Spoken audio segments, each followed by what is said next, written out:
Hey guys, do you guys remember a 80s hair band that's labeled a hair band? I don't know if there's a hair band or not. They look like a hair band. Not sure they sounded like a hair band. Maybe they did, maybe they didn't. I'm not really for sure.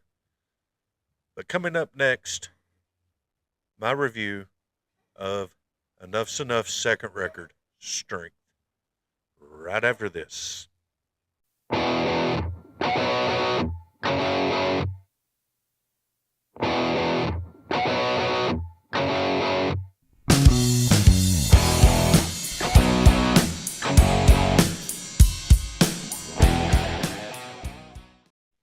everybody, my name is Jones, and welcome to Hanging with Drummer Boy Jones. This is episode number 4. Thank you guys so much for checking out my other videos. It means a lot. Had a great time hanging out with my old buddy Joyce, talking about the old times, how we got started, and all that kind of stuff. So I really appreciate it. So, if you do like my content, please like the videos, subscribe to my channel, and it really helps. And I'm not looking to build this channel and make it into a full-time job or none of that kind of stuff, but I am having a lot of fun with it. It's a good way to pass my time and talk about something that I really enjoy talking about is music and drums and things like that. So once again, guys, gals, thank you so much. You've already surpassed the watching that I thought that I would get. So I really appreciate that. Thank you very much. So tonight I am wanting to talk about one of my favorite bands, and that band's Enuff's Enough. They come out, and I think their first record was like maybe 88, 89, something like that, with self-titled debut Enuff's Enough. And they had pretty moderate success. When I say moderate, I don't even think their first record even went gold, but they was played a lot on MTV. I think they sold like maybe 300,000 copies. Uh, with Fly High Michelle, everybody I think remembers that one. Get High on the New Thing. That was a big video hit. So both of those done really well. And I think they didn't sound like a hair band, but they definitely looked like a hair band. So I think they played the part very well to fit in with those times. But their music was a little different. It was a little more trippy, a little more 60s influence with a modern, at that time, modern sound. A little more popish. Definitely had some hair band elements into it, but I don't know if there's a hair band.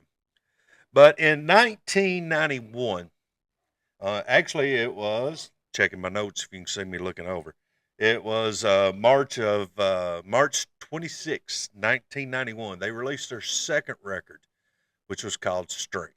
They released it on Atco Records, the same as their first record, and it was produced by Paul Laney and Donnie V and Chips Enough. Uh, we'll get into it through this show, but I actually love this record. It is close to being in one of my top 5, probably definitely top 10 records that I've loved. Absolutely love from start to finish. Some's a little better, some's a little not as good, but I love the whole record. Um, and when I was looking around, Paul Laney, like I said, was the producer. About the only thing, I mean, I've heard his name. I think he's mixed a lot of stuff, producing wise, maybe done some Megadeth stuff, things like that. Um, but I didn't really see a lot of other popular hair band records at the time that he had done. Same way with their record label, Atco Records, which Atco was pretty popular or pretty famous for um, early AC/DC records. I think was there. I think it was a lot more popular in the 60s, 70s, but at the time Enough Snuff rolled around in the late 80s. Uh, Hell, they probably should have just done it on their own. I mean, I don't think they had a lot of record or label support, but I might be wrong. I might be full of shit, but that's sort of the way I took it. Enough Snuff, they had a lot of push, industry push, not label push, but industry push. They was taught it or touted or however you want to say it. Howard Stern loved Enough's Enough. He talked about them a lot. David Letterman loved Enough's Enough. They was on Letterman several times. I think Rolling Stones listed them as like one of the newest, hottest, newest bands. Um, so they had a lot of push, but they sort of fell in between uh, uh, hippie-ish kind of rock band. Not necessarily a hair band, but they looked like a hair band. So I think they was sort of screwed from the get go on that. So, but I loved them. And like I said, I really liked the first record, but Enough's Enough Strength, their second record was, I loved it. I thought it was fantastic. Enough's Enough consisted of vocals Donnie V, bassist Chips Enuff, guitar player Derek Frigo, and drummer Vikki Foxx. Now, this was the original lineup far as when they started recording. I know they had previous members, but uh, that lineup remained through the first three records, and we'll go into that maybe a little bit later. But Vikki Foxx bailed in like 92, 93, right after their third record come out because he got the gig with Vince Neil after Vince got kicked out of Motley Crue. So at the time, I mean, that was a big step for Vic. They all had the look, they all had the part. Uh, you know, they was all really good musicians, very good musicians. Um, Chips Enough was actually a baseball player, or he was very talented in baseball. I think he might have played minor league ball, but he got swayed into the dark side of the music industry and created this band with Donnie. And man, it's really good. Donnie and Chip was the main songwriting force of the band. Just about everything was written by either Donnie by himself, Chip by himself, Donnie and Chip, and Derek come in and uh, I think he co-wrote some of the songs that we can go over here in just a little bit. So it's on record that Enough's Enough was a very heavily influenced by the Beatles, which in some of their later records, which I think they're up to like record 13 or 14 albums out right now, which Chip is the only one in the band anymore as far as the originals are concerned, and he's actually took over bass playing, or he's still a bass player, but he's took over lead singer duties. And his harmonies are so prevalent in all of the songs that it almost sounds like he's singing anyways. However, that does not replace Donnie V. Donnie V was a powerful, powerful singer. He had sort of had a gravelly voice a little bit. He didn't get too high, didn't get too low, but man, their songwriting was fantastic. Like I said, very heavily Beatles influenced. Um, and it started to show on this record. Not as much on the first record, but on this record. And this record is, and see if you can see it, Enough's Enough Strength. Got a old vinyl, and I'll put up some pictures here too.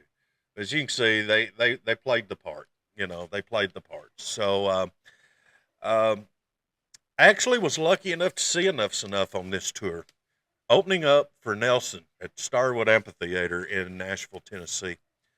And me and a couple buddies went, and of course, we all went for Enough's Enough. And not knocking Nelson, I loved Nelson. That first record they had, I don't know if the name After the Rain, I think it was a great record, and it catapulted them into superstardom. But we was there for Enough's Enough, and they put on a really really good show. Uh, so running through this, I'm going to go through the tracks. Track number one, side one, if you're a vinyl dork like I am, was a tune called Heaven and Hell. I love that. I think it's a great opener. It's a great song. Um, very catchy. None of their stuff is really that heavy.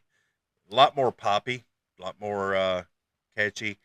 But Heaven and Hell is a very good song. Missing You is track number 2.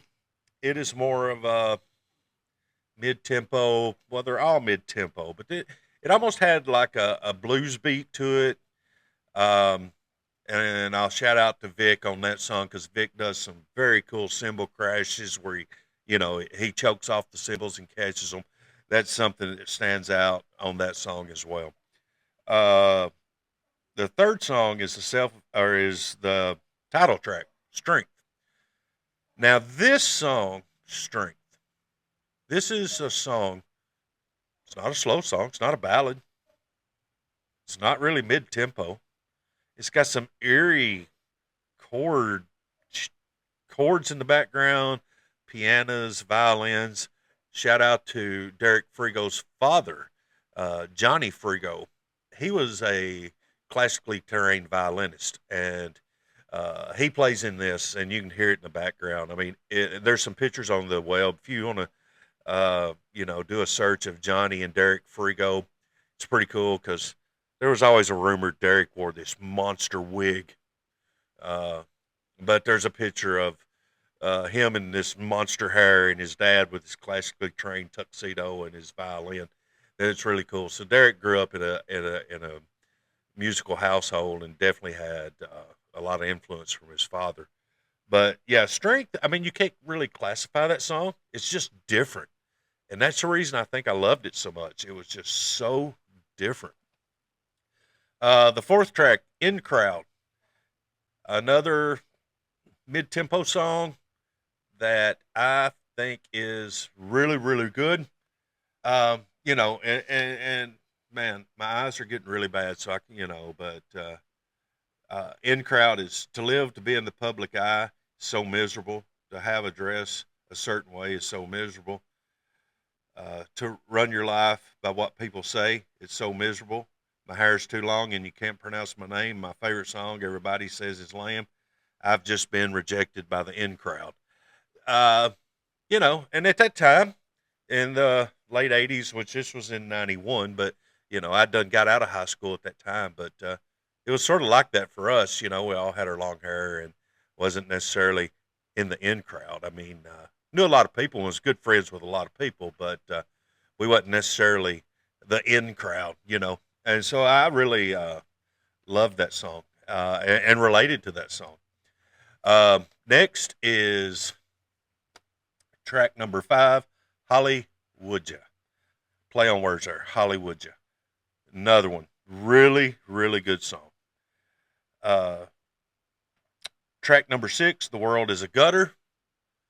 Once again, this might be one of the heavier songs on the record. Well, it is the heaviest song on the record. It's pretty dark. Uh, it opens up with "Get your crack here, your guns, your whores, anything," and it just talks about the world is going to hell in a handbag, and this was in '91, so it was way before its time because it just keeps on getting worse sometimes, I believe. But number 7 is technically the first ballad of the record. It's called Goodbye. It's piano influenced. I think Donnie played piano and sung. It's a good song. Side 2, the first track of side 2 is Long Way to Go. Another, a little bit more of an up tempo, a little bit more of a rocker. And the second track on the second side is Mother's Eyes. Now, this was the first video of the record. And I've got to just say on this one, this might be one of my all-time favorite Enuff Snuff songs. It is a pop masterpiece as far as I'm concerned. And it touches on a pretty deep subject. It touches race. And I'll just read the first verse, but isn't it wrong and isn't it strange that a man goes by the color of his face? And isn't it time that we've drawn the line and decide to become a human race? And the chorus reads, "Behind that mother's eyes, what makes a man so tough that he don't care if anybody lives or dies? Just give him some love, give him some love. It might save your life." So, it was pretty powerful. And man, that's, like I said, that is a pop classic to me. That is, like I said, it probably, if it ain't in my top three Enough's Enough songs, it is definitely in my top three Enough's Enough songs. Uh, One changes every once in a while, but check that out. There's a video on YouTube of that song, and it's really, really good. Track three, "Baby Loves You." Another one that's right there with "Mother's Eyes." They put, you know, and this was a second video, so you could actually, YouTube it and check it out. But another classic gem. This one is just, if you can't listen to this shit and feel good, uh, I don't know what's wrong with you. I'm just kidding. Everybody likes different shit, but this was fantastic. Baby loves you. Y'all didn't know y'all was paying to hear me sing today, right? But fourth track, "Blue Island," and this is about where they came from. They're from Blue Island, Illinois. Same vicinity, I think. Cheap Tricks from there. So they wear their Chicago, Illinois, Blue Island, Illinois on their sleeve. They're always talking about Chicago and home. So Blue Island, great song. "The Way Home," another. It's a pretty good song. It's not really my favorite on the record, but it's not a bad song. It's just not my favorite. "Coming Home," another one. It's a good song. I mean, they're all good songs. "Something for Free" is the next one. Good song, not one of my favorites. So those three right there might be the weakest tracks to me. And the last song is "Time to Let You Go," and it is just something that you would hear in an old bar, and it's about letting somebody go, and it's very just, "You've lost that feeling in your kiss. It's time to let you go." Man, I should have been a singer instead of a drummer. I'm thinking I should have. Just bullshitting you. I can't sing. Very good song. A great song. Um, so I'll post some pictures up above this and sort of let you see. But this, like I said, is the second release. Here's the inner sleeve, and I'll post it up too. Um, it's one of my all-time favorites. If you've not heard it, I ask you to give it a try. If you don't like it, no worries. Throw the shit out and don't listen to it again. If you like it and you've never heard it, let me know. I'm curious to see if you'd check it out. You definitely check out the two videos they made for the record. "Baby Loves You" and "Mother's Eyes." You can check those out on YouTube. Um, but man, such a great record. And their next record, "Animals with Human Intelligence," that was their third record, and it was sort of their last record on this Atco. I think after that, they went more independent, which, like I said, they've got 13 records, so check out their catalog. But the third record, "Animals with Human Intelligence," I don't think is as good as this Strength record, but damn, it's a good record. There's some songs that are just as good as "Mother's Eyes" and "Baby Loves You" on that record. That's the reason I'm so torn, because they've got some killer songs, and it's not a headbanging record. It's more of a kickback, back in the late 80s, or if you still do, I don't know. But in the late 80s, early 90s, if you smoke dope, that's probably what you was listening to, is just kickback. Uh, but check it out. Uh, it's very cool. And I loved it. Still love it. Still listen to it quite a bit. Before I end this video, though, I do want to say that uh, Derek Frigo passed away on May the 28th of 2004.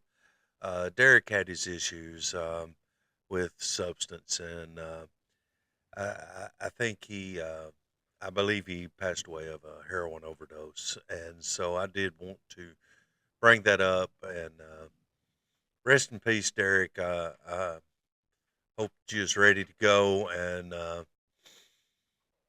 I hope you finally found peace.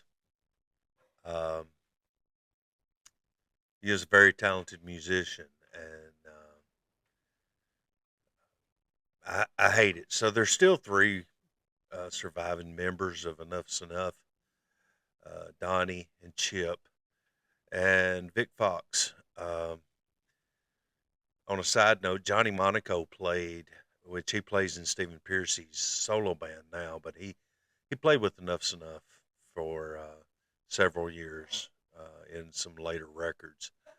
But man, it would be nice to get Johnny in the band and the original guys back of Donnie and Chip and Vic and Johnny Monaco, and you know, in this thing right.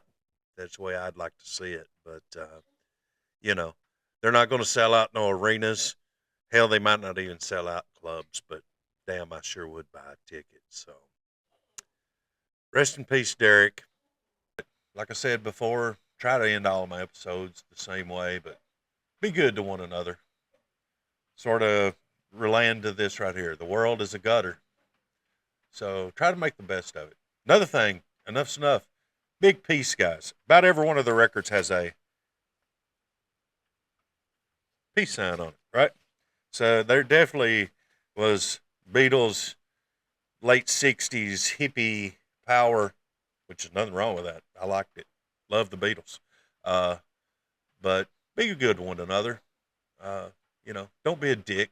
If somebody's having a bad day, I'm sure you do too. And take care of one another.